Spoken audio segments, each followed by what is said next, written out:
Well, that experiment didn't work. Anyways, have a seat. Oh. Or read your story. Yeah. Oh, wait. I need a festive sweater. I'll be right back. Okay.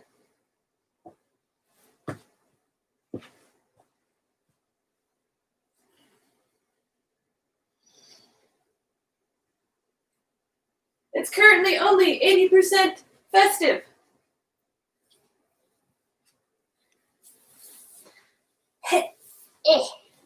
Really see me in the reflection of the window. And nobody's tuned in.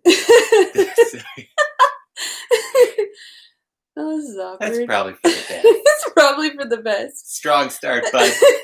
So today I was trying to do something different by putting a timer so that, people could join in. And I think that failed terribly. But that's okay. I'm still going to read the story. Here we go. Twinkle, twinkle. Story time!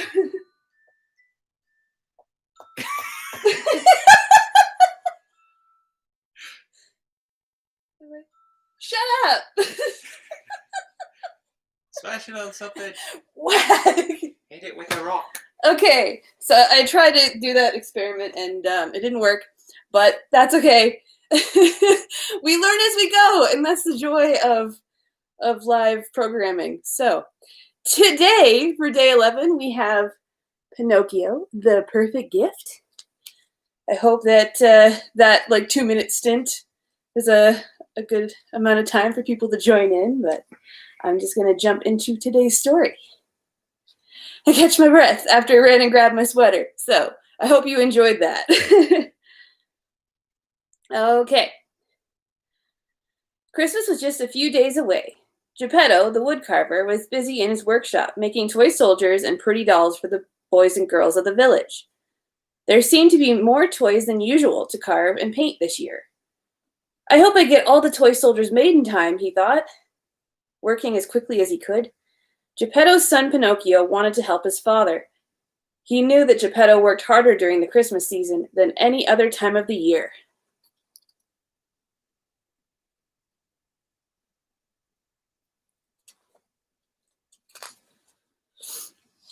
While Geppetto worked day and night with his carving knife and paintbrushes, Pinocchio had other ideas. He couldn't make toys, but he could make their home ready for Christmas. He asked his friend Jiminy Cricket to help him decorate the house. They put up a tree and strung popcorn on its branches. They even hung prickly garlands of holly, all to surprise his dad. This would be Pinocchio's first Christmas as a real boy, so he wanted it to be special. Jiminy, Pinocchio said, I want to find the perfect gift for Geppetto. He should have something special. Will you help me? Jiminy said. Well, if you ask me...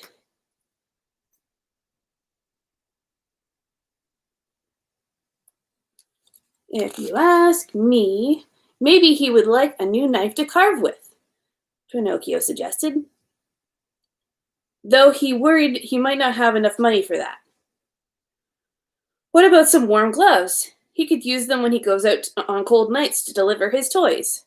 You know, Pinocchio, I wonder if a better gift would be, Jiminy began. Socks! Pinocchio cried. Or a new hat! Come on, Jiminy, let's go out to the shops and see what we can find. Pinocchio hurried out the door. Jiminy had to run to keep up. In the shops, Pinocchio looked at socks, hats, gloves, scarves, and even a warm woolen hat. Everything was too small, too expensive, or too ordinary. Pinocchio wanted to find something special.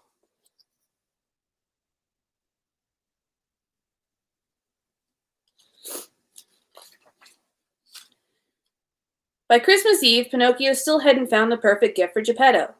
He couldn't help feeling sad. What am I going to do? Pinocchio asked Jiminy. Well, I do have this idea, the cricket said. Really? Pinocchio asked. Please tell me. Jiminy sat him at the table and handed him a quill pen. You want to give your father something he really needs? I sure do, Pinocchio beamed. Write this, Jiminy said. Dear Geppetto, My gift to you is an extra pair of hands and an extra willing heart. Love, Pinocchio.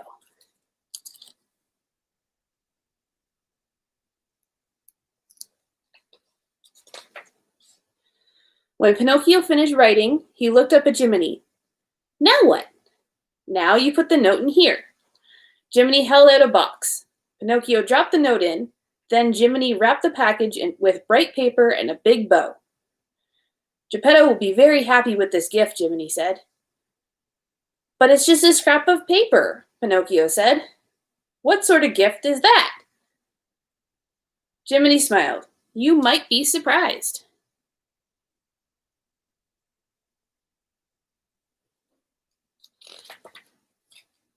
After a Christmas Eve dinner together, Pinocchio presented Geppetto with his gift. I hope you like it, said Pinocchio. Geppetto untied the bow and tore the wrapping paper away. Why, this is the perfect present, he cried.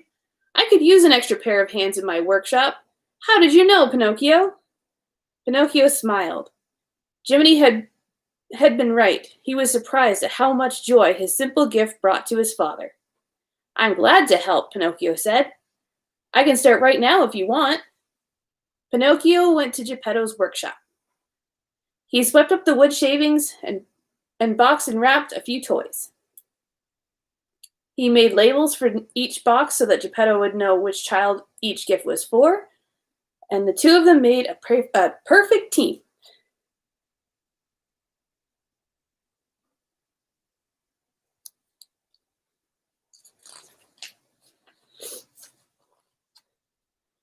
When Geppetto set out to deliver the last of the gifts, Pinocchio went up to bed.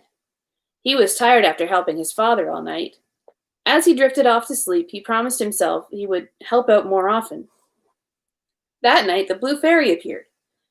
Because you've been so thoughtful this year, I have come to grant you one very special Christmas wish, she said. Pinocchio thought about the many wishes he could ask for, but he still only wanted one thing. I want to give Geppetto the perfect Christmas gift, he told the Blue Fairy. Something that he will love forever.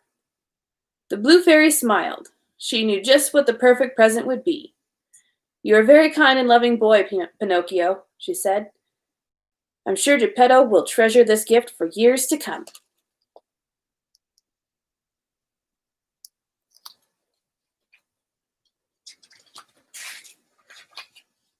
The next morning, Geppetto wanted to surprise his son.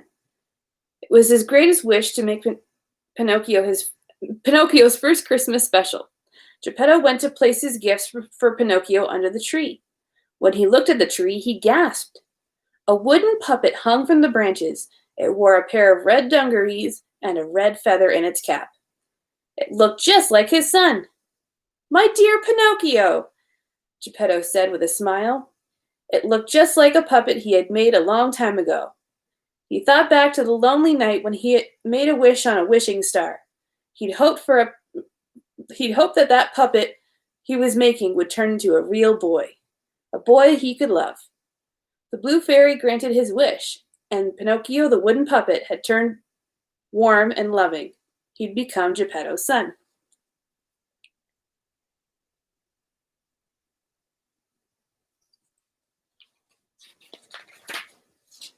When Pinocchio heard his father moving about, he and Jiminy ran downstairs as fast as they could. Merry Christmas, they cried. Geppetto sat in his favorite chair, holding the puppet. My gift, how did you make it?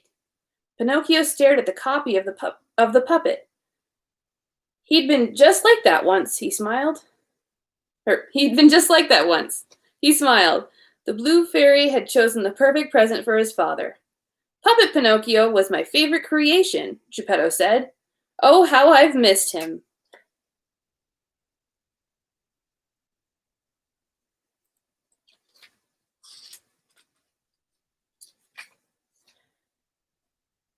Pinocchio felt a frown appear upon his face. You have? He asked. Have I disappointed you? Geppetto laughed. Not at all, son. You've been perfect in every way. This toy reminds me of how very much I wanted a real son. He reminds me of how happy I am to have you. Pinocchio smiled as relief flooded his body. He went over to the puppet and looked at it very closely. It was like looking into a mirror. The puppet had the same dark hair and blue eyes that he did.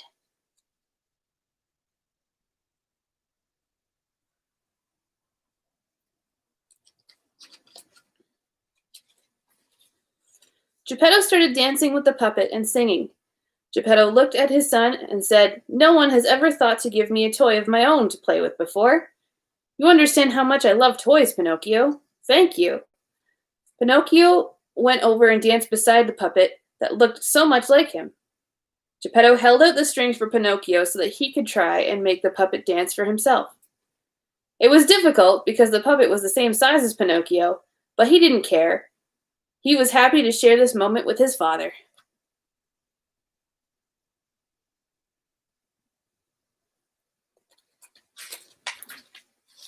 A little later, Pinocchio opened the gifts that Geppetto had placed under the tree for him. But the best present that he received had come from the Blue Fairy. He would never forget the smile that lit up on his father's face. He hoped that they would share many more happy Christmases together. The end. For those of you tuning in live, thanks for joining me. And for those of you watching later, I hope you enjoyed the story as well. I hope if you happen to see the very entertaining blooper at the beginning of this stream, that was just me experimenting. I'll probably, play around with different ideas as this goes, because we still got another, 13 days? Yeah, we've got 13 books left, so we're almost at the halfway point. But yeah, I will see you guys tomorrow for day 12. Have a good night and a great weekend, guys. See you later. Bye.